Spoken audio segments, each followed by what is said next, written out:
Now we'll check in on the Mets with the baseball columnist from the New York Post, John Heyman, who's been spending a lot of time in Port St. Lucie the last week. John, how you doing? I'm good. How are you, Michael? Good. What's jumped out at you about the Mets? What's the biggest thing that's impressed you, and the thing that should be a little bit of a concern for Met fans? Well, the concern is easy. It's the rotation. They came in with a terrific lineup and I would say a decent rotation with some questions, some depth, thankfully, because they're going to need it. Obviously, with Manaea out at least until mid-April and Montas out, they seem to be hopeful that he can be back around June 1st. I mean, the lat is a tricky one. I would look more toward July myself on that one. So that's the concern. I mean, impressed. They've had a number of things impress me, as I wrote about in the Post today. I mean, Juan Soto has really fit in beautifully. He told me he was nervous on day one, didn't seem to be. Broke some ice, giving a $92,000 Chevy Tahoe to Brett Beatty for number 22. Didn't really have to do it. It was already in the contract. I'd never seen that before, where the number 22 or any number was guaranteed to a player in a contract. But I mean, he did the right thing in giving Beatty that nice gift, which he can obviously easily afford. So he's fit in great. I mean, Clay Holmes has been terrific. Seems like he had some time in the Yankee bullpen and taught himself or somehow learned the changeup and a four-seam fastball. And he's got our full repertoire now and looks ready to go as a starter. So, I mean, there are a lot of little positives. Jose Siri has been fantastic, 3 home runs already. Beatty's been really good. Not sure he's going to be on the team. Not sure how he fits, but he has been really good and learning second base. They say they're going to try him at shortstop. I mean, that's probably a long shot. That's an issue with the Mets, really. Who's the backup shortstop? Now, I look at the Met roster. Forget about the pitching and the bullpen. To me, and correct me if I'm wrong, John, there's one question mark about who's going to be that backup infielder. So how do you think that breaks down there? I think it could be Acuna. I think they like him very much. He might have been bored at AAA last year because he, frankly, was not good. Came up to the majors, was great in the regular season at the end for the Mets when they needed him. And I think that makes sense as a potential platoon. I don't know if it would be a platoon, but get some at-bats with McNeil at second, who hasn't been great the last couple of years. That to me makes more sense because he's right-handed and Beatty's left-handed, and Acuna can play shortstop. He's very good defensively. So to me, Acuna fits, and I think they can find some time for him, although Alonso did miss one game last year.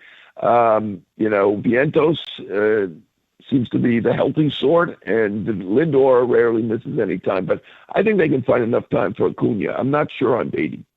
See, I wonder, though, the thing that would be a concern of mine, are you, stunting his progress? Because he's still very, very young, and he's looked at as an everyday player. So do you sign off on him as an everyday player if you bring him in as a backup infielder? Because you said it, John, other than the back injury, Lindor plays every day. And, I don't know if there's going to be enough at-bats to continue his growth as a player. Well, I'm reading tea leaves here. They didn't sign Jose Iglesias, as we know, went to the Padres today. The solution to that, if you want Acuna to play every day, would be to sign a Jose Iglesias, who only got a minor league deal with the Padres. Mm-hmm. They didn't do that. So I'm under the belief, based on what they say about how much they like him in terms of whether he can help the team, that Acuna has a good chance to make the team, and I think he will play some. I mean, McNeil has not been great the last couple of years. Let's be frank about it.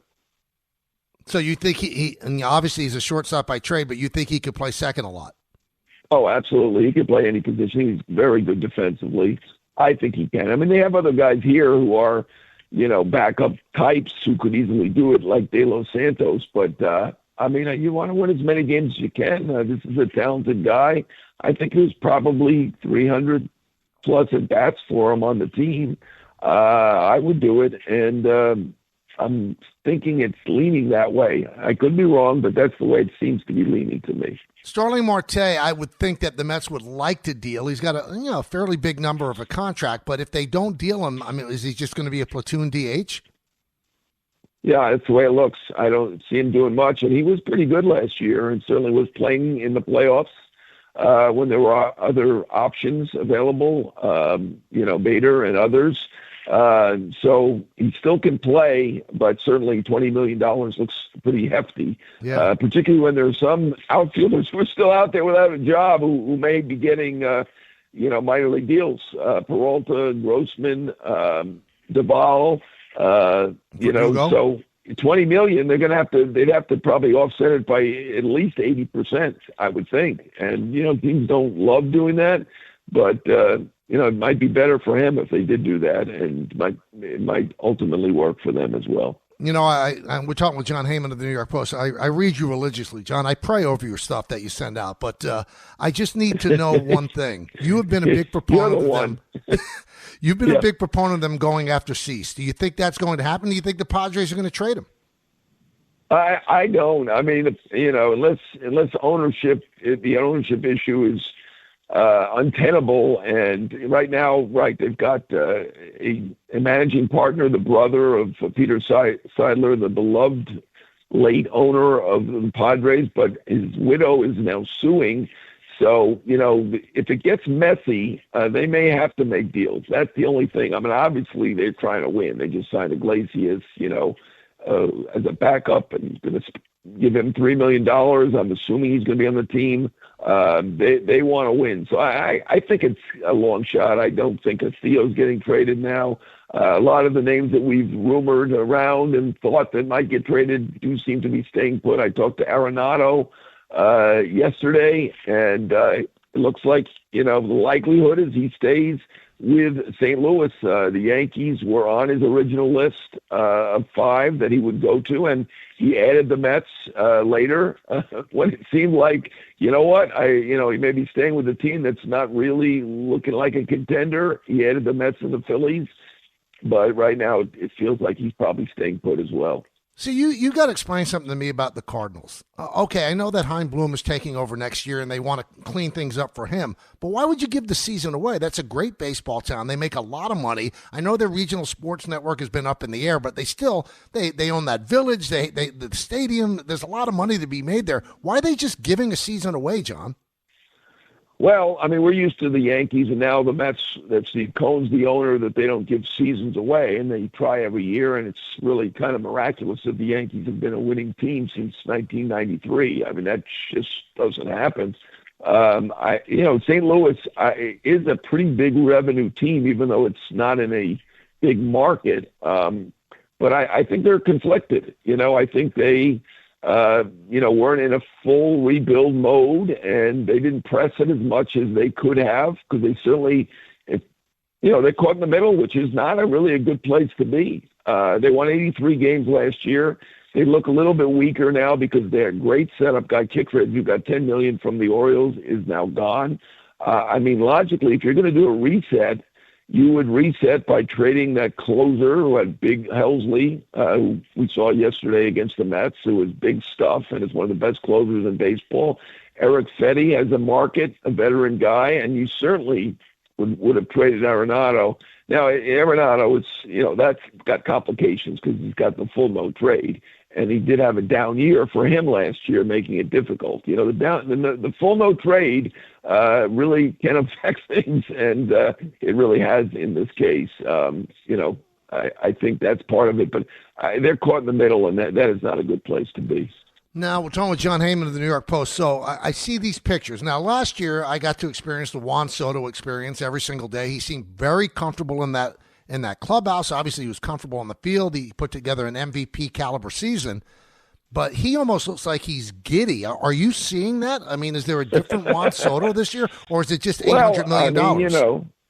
If someone gave you $805 million, you'd be pretty happy as well, I think. I mean, you're doing okay, but not like that, So, you know me so well. I don't know. I mean, he said he was nervous on day one. He does seem, like he's really enjoying it. He did mention the fact that they have a lot of Latin players, which probably adds to the comfort. Well, I mean, I give him credit and Alvarez credit because I'm sure you took language in high school. I did. I basically know 3 words of Spanish, even hanging around the clubhouses. I mean, he came here from the Dominican not knowing any English, and now he does his interviews. He's been doing it for years without an interpreter. And there are guys who've been here 15 years who use an interpreter, and there's nothing wrong with it. They want to be sure. I think they certainly understand, but they want to be safe, and I get it. But you give him Alvarez credit for, doing their interviews in English, learning English within a year or two. It's pretty amazing to me. All right, final thing. So you've been there for about a week, and I'm just wondering, you're taking a look at this team. You said the pitching is a little bit of a concern, especially with the injuries. Are they better than the Braves and the Phillies? Yeah, I mean, I think the Braves, I didn't do anything, but certainly getting the injury guys back this year, certainly Acuna's at full flight and Strider is fully going. They are very, very formidable.